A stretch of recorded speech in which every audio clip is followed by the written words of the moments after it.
ወደ ቤታችሁ የጋበዛችሁት ሰው እናንተ ሳታውቁት ቀስ በቀስ ሰላማችሁን የሚያጠፋው እሱ ቢሆንስ? አብዛኛው ሰው አደጋ የሚመጣው ከማያውቀው ሰው ይመስለዋል።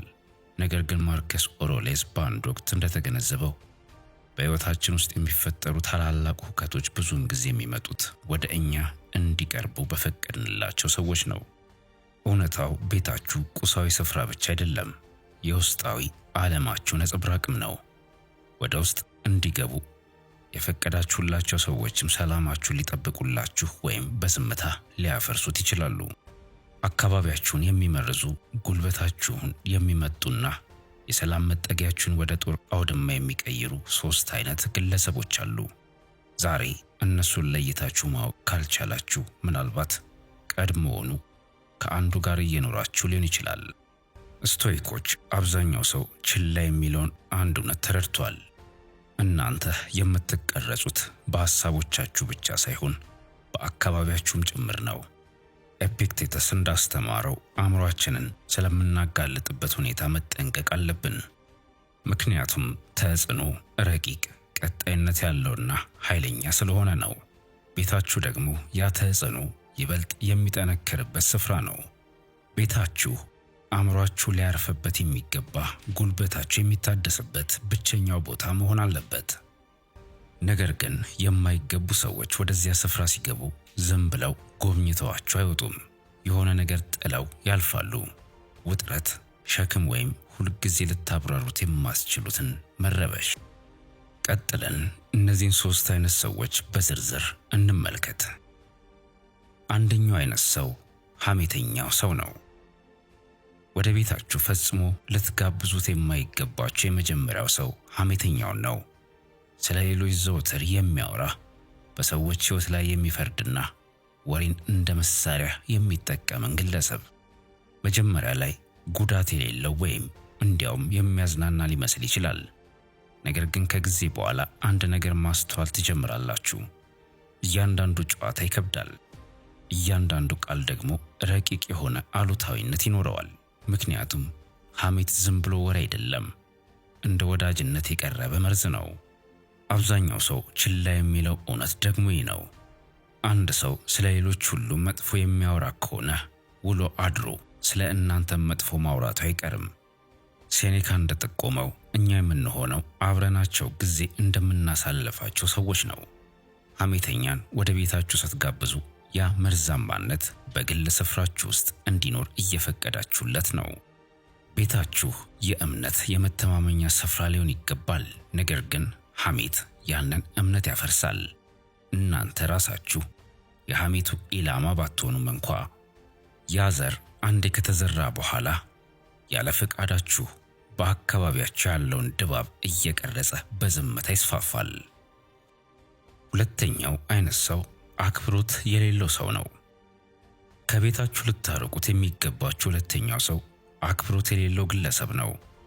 እነዚህ ሰዎች ወሰንን የማያከብሩ፣ ሰላማችሁን የሚያወቁ፣ ሐሳባችሁን የሚያጣጥሉና ድንበር እንደሌለ ሁሉ መስመር የሚያልፉ ናቸው።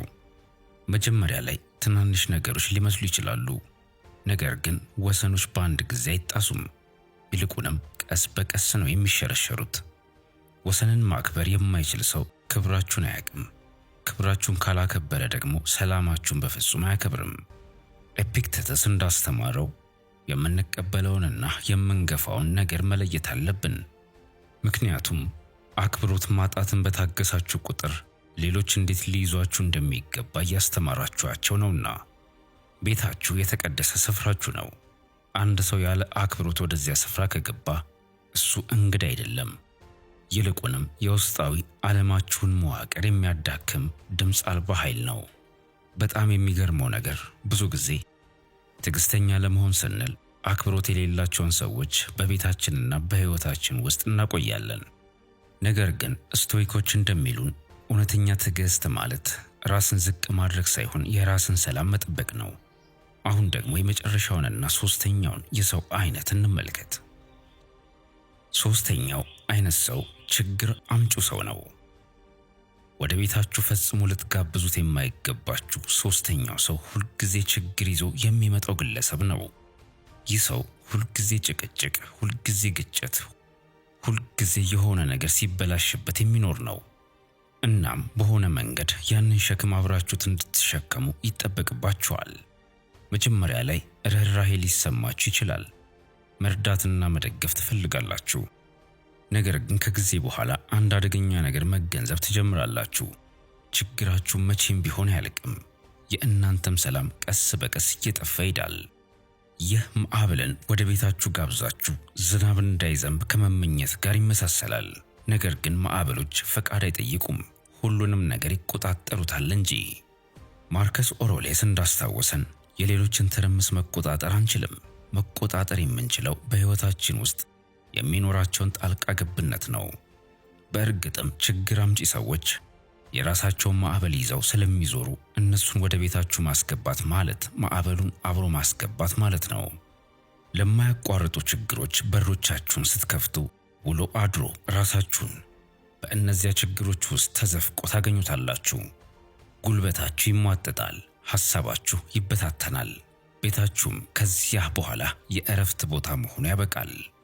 ከሁሉ በላይ ደግሞ ዋናው እውነት ነው። ቤታችሁ መጠጊያችሁ እንጂ የጦር አውድማ ሊሆን አይገባም። አእምሯችሁ የሚረጋጋበት፣ ጉልበታችሁ የሚጠበቅበትና ማንነታችሁ ሙሉ ሆኖ የሚሰማችሁ ብቸኛው ስፍራ መሆን አለበት። ነገር ግን ይህ ሊሆን የሚችለው ወደ ውስጥ የምታስገቡትን ሰው በንቃትና በጥንቃቄ ስትመርጡ ብቻ ነው። ሁሉም ሰው በማዕዳችሁ ላይ ቦታ አይገባውም።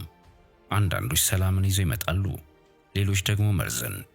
ጥበብ ማለት ደግሞ በእነዚህ መካከል ያለውን ልዩነት ማወቅ ነው። ስለዚህ ስፍራችሁን ጠብቁ፣ ጉልበታችሁን ጠብቁ፣ ከሁሉ በላይ ደግሞ ሰላማችሁን ጠብቁ። ለዛሬ